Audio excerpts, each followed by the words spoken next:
多谢前辈。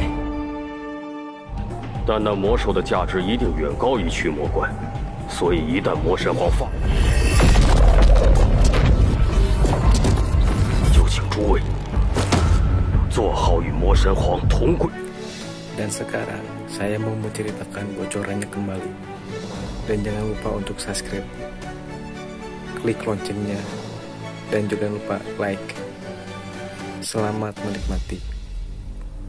Gaskeun. Long Hao Chen mengundang Long Tianying untuk duduk di kursi utama, lalu duduk tepat di seberang Long Tianying, Kak, Nona Wei Yang, dan Nona Linger. Atas nama pasukan pemburu iblis secercah harapan terang, saya ingin meminta maaf tentang masalah kami yang menghilang. Seperti yang saya katakan, semuanya adalah kesalahan saya sendiri.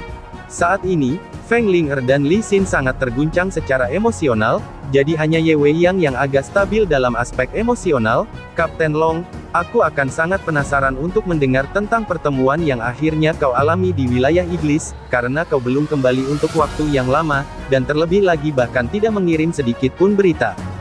Melihat Chair di sisinya, Long Hao Chen tanpa sadar meraih tangan kecilnya dari bawah meja. Bahkan jika waktu yang lama telah berlalu sejak saat itu, saat ini dia masih merasakan ketakutan yang mendalam, bukan ketakutan akan kematian, tetapi ketakutan kehilangan Chair. Pada saat itu, dia hampir kehilangan Chair selamanya. Kita terjebak dalam perangkap Kaisar Dewa Iblis. Demikianlah Long Hao Chen mulai berbicara tentang bagaimana mereka menyelamatkan Yang Wenzhao dari Dewa Iblis Sungai Naga Asmodes, dan bagaimana dia mendapat informasi tentang rencana Kaisar Dewa Iblis untuk mengepung mereka, serta bagaimana perangkap Kaisar Dewa Iblis berjalan selangkah demi selangkah dan secara terperinci.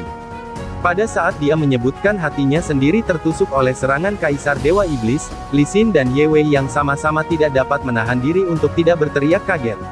Mereka secara mengejutkan ditangkap oleh Kaisar Dewa Iblis, Dewa Iblis Bulan, dan Dewa Iblis Bintang secara bersamaan. Ketiga gadis itu telah bertemu iblis berkali-kali, mereka secara alami dapat membayangkan seperti apa situasi dikelilingi oleh tiga pusat kekuatan iblis terhebat di tengah-tengah kota inti Modu.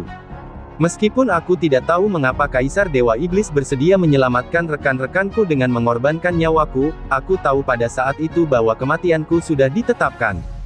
Kaisar Dewa Iblis menepati janjinya, membiarkan rekan-rekanku pergi dari Modu sambil membawa mayatku. Kemudian pada tahun-tahun itu, kami menemukan beberapa sisa-sisa dengan warisan besar dari zaman kuno jauh di dalam. Jika kita bisa mendapatkan warisan ini, harapan untuk membangkitkanku mungkin muncul, jadi semua orang menghadapi banyak bahaya demi membangkitkanku. Setelah mengalami banyak pengalaman mendekati kematian, mereka akhirnya mendapatkan warisan itu, yang memungkinkan rekonstruksi hatiku. Itulah sebabnya aku berdiri di hadapan kalian sekarang.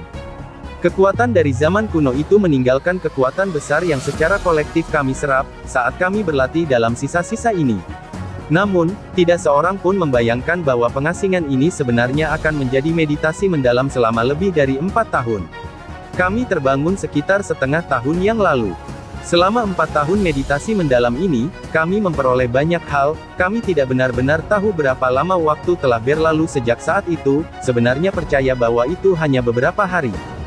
Setiap orang membuat kemajuan kualitatif yang luar biasa dalam meditasi mendalam, dan membuat banyak kemajuan dalam pemahaman.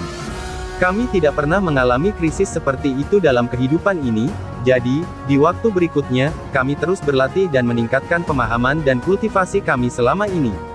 Inilah sebabnya kami berhasil mencapai hasil seperti itu dalam pertemuan besar kuil hari ini. Saat kami baru saja kembali, Lin Xin dan Sima ingin segera mencarimu, tetapi akulah yang menghentikan mereka. Kau juga harus tahu bahwa pertemuan besar kuil ini istimewa, dan sangat mungkin akan menjadi titik balik bagi aliansi. Ada beberapa hal yang kami inginkan dari pertemuan ini dengan harapan membuat aliansi lebih kuat di masa depan. Jadi sebelum dimulai, aku membuat mereka bertahan dengan sabar. Kesalahan itu adalah milikku, jadi aku harap kau bisa memaafkan mereka.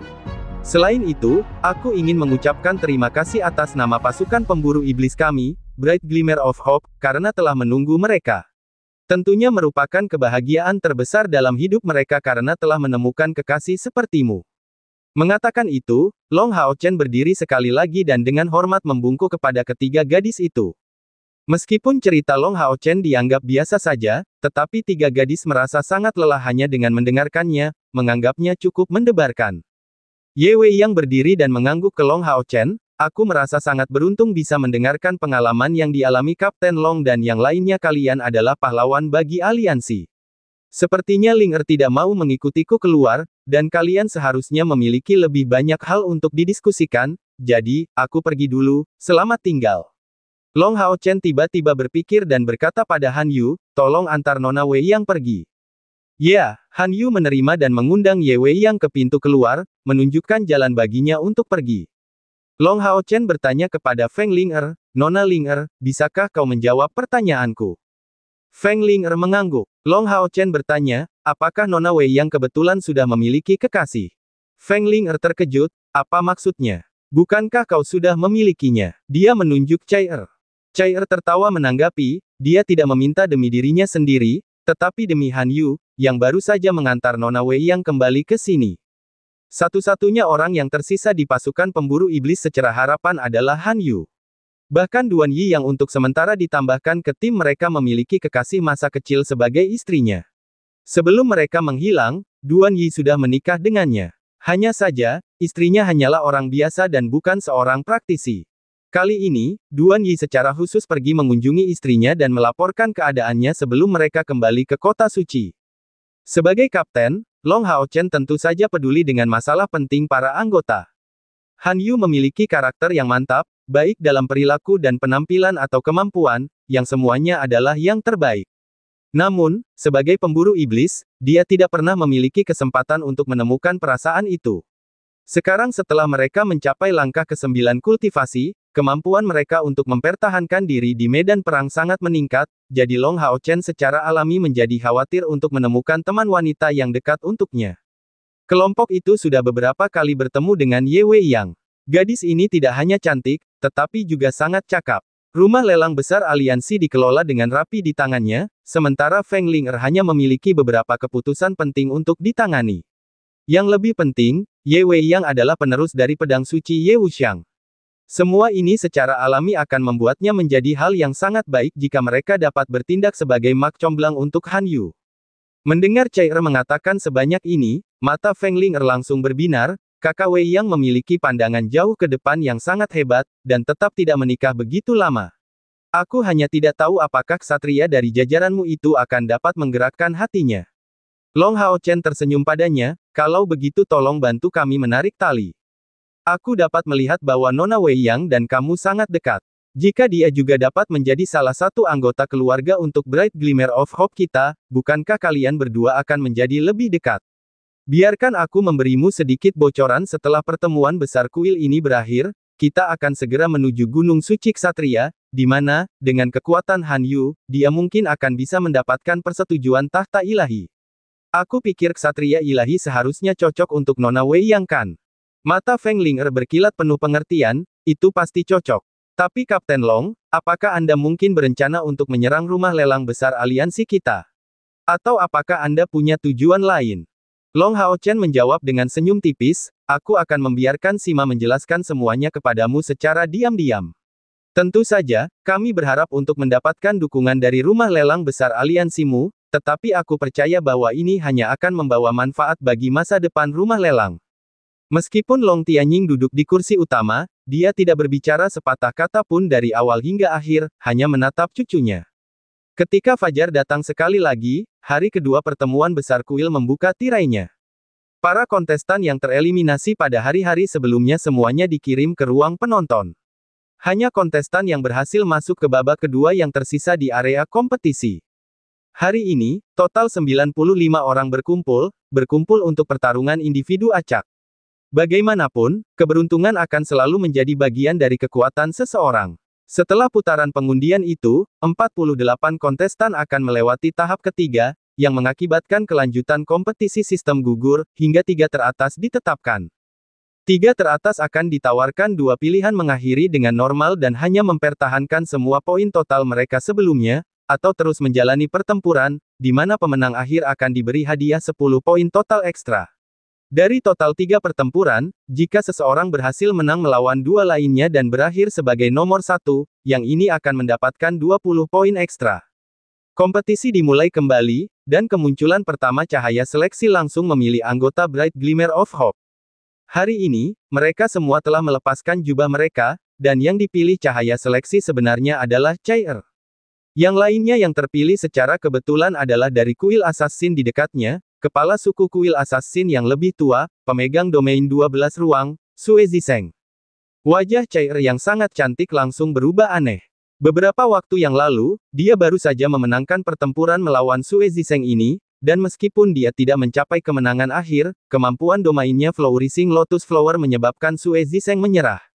Siapa yang mengira bahwa dia sekali lagi harus menghadapi kepala suku yang lebih tua dari kuilnya ini? Dalam sekejap sosoknya, dia memasuki stadion, tetapi tanpa memberi Chair waktu untuk mempersiapkan gerakannya. Sue Ziseng di sisi lain bahkan tidak memasuki stadion, suaranya yang tua segera terdengar bergema di seluruh stadion. Saya menyerah. Kata-kata ini menimbulkan kegemparan di antara semua penonton. Sue Ziseng adalah seorang veteran kuil assassin, ahli nomor 1 saat ini di kuil mereka. Meskipun senioritasnya tidak pada tingkat yang menakutkan dari Chen Zidian yang legendaris, dia bahkan satu generasi lebih tinggi dari kepala kuil Seng Yue.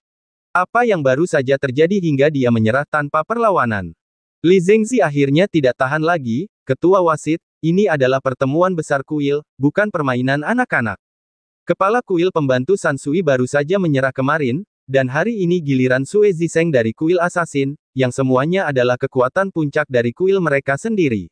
Apa arti pertemuan besar kuil kita jika situasi seperti itu terus terjadi di sisa kompetisi? Di ruang tunggu kuil Ksatria, suara Chen Zidian menyebar, tolong berikan alasan kalian, kepala pembantu. San Sui, tetua Sue, aku butuh alasan atas pilihan kalian untuk menyerah. San Sui Popo, yang memiliki karakter yang tak kenal takut, mendengus dingin dan menyatakan kepada Li Zengzi, kepala kuil Li, kau terlalu ikut campur. Aku hanya punya satu alasan untuk menyerah, dan itu adalah bahwa aku bukan tandingan Chen Ying'er. Dia cucuku, jadi kami sudah pernah bertanding sebelumnya. Itu saja. Sue Ziseng menyatakan dengan acuh tak acuh, situasiku sama dengan San Sui. Belum lama ini, aku pernah bertanding dengan Nona Chair, dan kalah. Karena aku tidak ingin dipermalukan sekali lagi, aku memilih untuk menyerah. Kepala wasit, apakah alasan seperti itu bisa? Bagi San Sui Popo dan Sue Ziseng untuk menyatakan bahwa mereka bukan tandingan Chen Ying'er dan Chair segera menimbulkan kegemparan lainnya. Pasukan pemburu iblis Bright Glimmer of Hope yang sudah sangat dihargai sekali lagi menimbulkan angin dan gelombang. San Sui Popo adalah satu hal karena, bagaimanapun juga, dia baru saja menembus langkah ke-9, tetapi Sue Ziseng adalah nomor 1 di kuil assassin, pemegang domain 12 ruang. Baginya untuk menyatakan tidak sebanding dengan anggota pasukan pemburu iblis ini segera menempatkan posisinya ke tingkat yang belum pernah terjadi sebelumnya. Chen Zidian menyatakan, karena keadaan sudah seperti itu, biarkan kompetisi mengikuti jalannya. Jika ada beberapa tindakan menyerah lainnya dalam pertempuran berikutnya, Anda harus segera mengungkapkan alasannya mulai sekarang, atau beberapa poin akan dikurangi dari total kuil kalian sendiri. Pihak lain yang dipilih oleh cahaya itu adalah Tan Wan, yang baru saja menang kemarin. Tan Wan masih sangat muda, jadi kultivasinya jelas termasuk di antara pesaing terakhir dari kuil penyihir. Pada hari sebelumnya, dengan mengandalkan beberapa sihir luar biasa yang diajarkan oleh Li Zengzi, dia mengalahkan lawannya dengan susah payah, berhasil mencapai babak kedua. Wang Yuan berpakaian putih, rambut pendeknya tumbuh subur dengan semangat heroik. Sosoknya yang ramping dan kecantikannya yang luar biasa segera diperhatikan saat dia memasuki stadion. Jika seseorang melihat dengan saksama, mereka akan menemukan bahwa mata Wang Yuan jelas berbeda dari sebelumnya. Menghadapi Wang Yuan yang jelas lebih muda, Tan Wan memiliki ekspresi keras kepala. Bagaimana mereka semua bisa memiliki kemampuan yang melampaui batas untuk usia mereka? Aku harus mengalahkannya dengan cara apapun. Berpakaian gaun hijau, sayap spiritual Tan Wan segera menyebar dan mengepak ke atas, naik langsung ke udara, dia berputar di udara, menyebabkan bila angin kecil yang tak terhitung jumlahnya terlepas. Wang Yuan juga bergerak, dia tidak melepaskan sayap spiritualnya, tetapi pergi ke Tan Wan dengan langkah besar. Stadion besar aliansi begitu luas, Wang Yuanyuan membutuhkan setidaknya setengah menit untuk mencapai jangkauan Tan Wan. Tetapi dia tidak terburu-buru sedikit pun, tampaknya membiarkan Tan Wan menunjukkan sihir terbaiknya. Di sisi kuil penyihir, penampilan Li Zengzi menjadi semakin tidak sedap dipandang. Meskipun Wang Yuanyuan belum bergerak, dari penampilannya dalam pertempuran hari sebelumnya, Li Zengzi tahu bahwa dia adalah seorang ahli tingkat ke-9. Lawan Wang Yuanyuan sebelumnya adalah seorang ksatria, dan kedua belah pihak saling berjabat tangan bahkan tidak sampai 2 menit sebelum ksatria itu dikalahkan oleh kekuatan spasial Wang Yuanyuan yang dahsyat. Dan pada saat itu, Wang Yuanyuan langsung melancarkan serangan sejak awal, sama sekali tidak seperti hari ini. Tindakannya saat ini jelas-jelas untuk membuat pertunjukan bagi kuil penyihir. Bagaimana jika kamu mencapai tingkat ke-9? Sihir ciptaanku sendiri adalah sesuatu yang bahkan seseorang di tingkat ke-9 belum tentu bisa menang melawannya jika diluncurkan dengan kekuatan penuh. Tatapan mata Li Zengzi berkedip, tanpa sadar menghadap Long Hao Chen yang duduk di tengah area kuil ksatria. Long Hao Chen jelas sangat tenang, duduk tegak namun memancarkan sikap yang sangat hangat, seperti pemuda normal lainnya. Namun, Li Zengzi merasa sangat dalam bahwa pemuda seperti itu memengaruhi rencananya hingga tingkat yang sangat besar. Nyanyian Tan Wan mulai semakin melengking. Pola nyanyian ini cukup langka, karena, selama pelafalan sihir, tidak ada kesalahan nada yang diperbolehkan, sehingga membatasi kecepatan pelafalan seseorang. Jadi pelafalan cepat seperti miliknya sangat mungkin mengakibatkan kegagalan sihir. Lantunannya saat ini juga tampak sangat berbeda dari mantra biasa. Mantra ini diciptakan secara pribadi oleh Li Zengzi. Sebagai jenius paling luar biasa yang dimiliki kuil penyihir dalam 1000 tahun, Li Zengzi menggabungkan beberapa mantra kuno dengan pemahaman pribadi untuk menciptakan nyanyian mantra sihir yang luar biasa. Dulu, alasan mengapa dia menjadikan Tan Wan sebagai murid adalah karena Tan Wan dapat memahami mantra ini. Bila-bila angin kecil yang mengelilingi Tan Wan segera berubah menjadi hijau, menutupi seluruh tubuhnya dan membuatnya tampak tidak jelas. Bila-bila angin berhenti bertambah setelah mencapai jumlah tertentu, tetapi menjadi semakin berwarna cerah. Orang bisa melihat samar-samar cahaya-cahaya hijau melingkari bila-bila angin itu, saat mantra Tan Wan melaju ke puncaknya. Tepat ketika Wang Yuanyuan berada 50 meter dari Tan Wan, dia mengeluarkan jeritan yang bergema, dan segera, bila-bila angin hijau yang mengelilinginya dengan suara mendengung segera berubah menjadi pusaran air berdiameter 3 meter dan panjang 5 meter, bergegas langsung ke lokasi Wang Yuanyuan. Setelah melantunkan mantra ini, Tan Wan jatuh dari langit, tampak pucat, hampir jatuh ke tanah. Dari sini dapat dilihat bahwa sihir sebelumnya baru saja menghabiskan hampir semua energi spiritualnya. Tan Wan bahkan tidak berharap dirinya benar-benar dapat menyelesaikan mantra ini. Ciri paling hebat dari mantra ini adalah menggabungkan serangan dan pertahanan jika musuh menyerang di tengah-tengah mantranya, bila angin pertama akan melindunginya secara otomatis dengan menyerang musuh, sementara mantranya akan terus berlanjut selama musuh tidak melewati sihir tersebut. Mantra ini sudah mencapai tingkat mantra terlarang. Bagi Tan Wan untuk benar-benar berhasil menggunakan mantra terlarang berelemen angin seperti itu tanpa dorongan peralatan apapun yang terpasang sudah lebih dari cukup membanggakan. Li Zengzi memberi sihir ini nama yang sangat mendominasi, menyebutnya mata air Hades hijau tua. Sihir itu penuh dengan kekuatan penghancur terhadap target tunggal dan ganda. Dari mantra Tan Wan keluarlah keganasan Li Zengzi. Penyihir dengan tingkat yang sama hampir tidak akan mampu menggunakan sihir yang mengerikan seperti itu. Menghadapi mata air Hades hijau tua, Wang Yuanyuan menghentikan lajunya, membuat gerakan yang tidak dapat dipahami dengan mengangkat tangan kanannya dan meletakkan jari telunjuk, jari tengah, dan jari manisnya di antara kedua alisnya, saat dia menutup kedua matanya.